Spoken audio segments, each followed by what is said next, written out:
This is the new Viwoods AiPaper Reader. It's a phone-like, pocket-sized e-ink reader. Best thing about it, it uses Android 16 and latest e-ink technology. I've been testing this for a few days, and in this video, I'll give you my thoughts about it. First up, let's talk about build quality. This is a very sleek-looking device. It doesn't feel cheap or flimsy at all. It has high-quality plastic body that feels robust and resistant to everyday wear and tear. The rear panel has a soft touch finish, which is aesthetically pleasing. It also prevents fingerprints and smudges. The device is made out of high-quality plastic, but it incorporates metal around the edges. The whole device feels sturdy. There are no noticeable creaks or loose parts. The design is modern and minimalistic. The bezels are thin, emphasizing the screen area.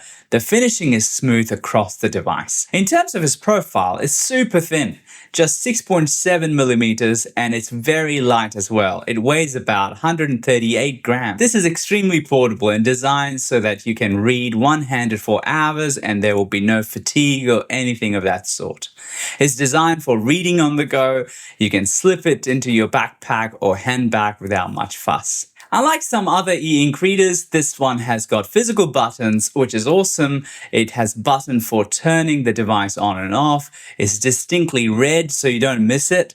Then you've got volume buttons. Ironically, this device doesn't really have speakers, so volume button is probably for page turns and controlling the Bluetooth audio. It also has a dedicated AI button, which makes using AI pretty easy. Just press the button and off you go. Now, one thing that I've noticed about the buttons is that they do make clicky sound. It's like pressing a mouse button, which some users might find annoying. At the bottom of the device, you can find the USB-C port for charging and data transfer. On the left-hand side, you've got 4G SIM card slot. This supports most smartphone functions, although not having a speaker is a bit hard to use this as a smartphone. In terms of the screen, it uses a Carta 1300 e-ink display, which is a big deal. It's the newest e-ink tech out there, so the contrast is great. The blacks are much darker and the background is whiter than the older e-readers. It appears much more like real paper. It's roughly 20 to 25% improvement in contrast when compared to previous models. But it's not just how it looks. Carta 1300 has better speed and better ghosting control, so page turns feel faster and cleaner. Overall, this should give you a great reading experience. But there is a problem. This lacks warm light, so there is a single tone cool front light. You can turn that up and down. So for those of us who enjoy reading in bed, this might be a deal breaker. I just don't get why they cut the warm light. I get the cost cutting and all, but it is an essential feature. I would rather have the warm light than all the AI features. In terms of the software, this uses Android 16, which is one of the best features. I think this is the only e-reader at this stage that supports Android 16. So you can install all kinds of third-party apps like Kindle, Libby, Chrome, but there is a huge problem with its implementation of Android 16. It doesn't even meet the basic integrity test. So practically, this means that this device is running on a version of Android that is untrustworthy or uncertified by Google. So this means that there will be the apps that require security confirmation to run won't work on this. So for example, apps like mobile banking, investment platforms, and payment systems will often refuse to launch or allow login. Some streaming services won't work either, although you won't stream on this device anyways. Some corporate and work apps won't work on this either. So before committing to buying this, if you want to use this for work or any other secure use, just make sure that it will work for you. In terms of reading experience, I have no complaints at all. It supports all kinds of files, PDF, EPUB, MOBI. You can zoom in with the PDFs. You can do all the things that an e-reader does, highlight, underline, and so on.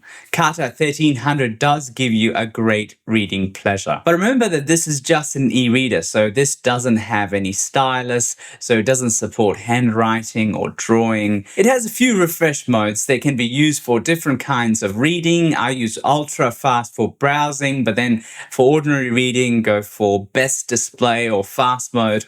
My default is fast mode, but choosing these modes depend on your tolerance of ghosting. Now, this does use AI, and I must confess I'm not a huge AI user, so while it's great to have, I don't think I'll be using this as much.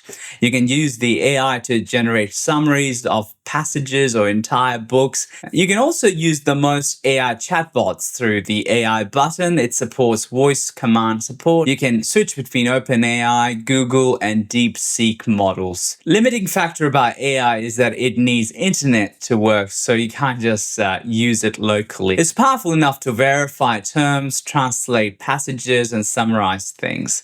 It also has knowledge base, so you can save the selected text excerpts and AI-generated response to a personal knowledge base. In terms of hardware, this uses MediaTek Helio G99 2.20 GHz. It has got 8 cores, slightly slower than Palma 2, but still very fast. It has 4 GB of RAM, once again, a bit less than Palma 2, but it is well optimized. This should be more than enough for most tasks. Although I feel a bit disappointed that this has got only 4 GB of RAM. New normal is at least 6 GB, but perhaps that's just me being too hard to please. In terms of connectivity, you can connect this via Wi-Fi. It supports both 2.4G and 5G. You can also connect this via a SIM card. It supports 4G, LTE, cellular connectivity. I have used Google Maps with it, so it appears that this has GPS support. Because this is Android 16, you can use Google Drive, OneDrive, and Dropbox for cloud sync. Storage-wise, this has 128 GB space, but it doesn't have an option for micro SD card expansion. It's not a big deal for me because 128 GB is more than enough, but if you need more space than that, it's good to keep that in mind. In terms of price, the monochrome is priced at $279 US. They will be bringing out a color version soon. This is significantly cheaper than the Boox Palma, but is lighter and uses newer e-ink Carta 1300 technology, although Palma does have better hardware. But is it worth $279 USD? Well, I think so. For an e-reader, this is a great device. Let's do a quick pros and cons. Pros. Well, it's got latest e-ink technology, Android 16, great portability, 4G connectivity. Cons. No warm light. Fails integrity tests. No speaker, no micro SD card, low memory. This is a great smart e-reader, and if you're okay with its shortcomings, it's a very good device, so I would recommend it. Let me know what you think of it. If you found this video to be helpful, please subscribe for more e-ink content.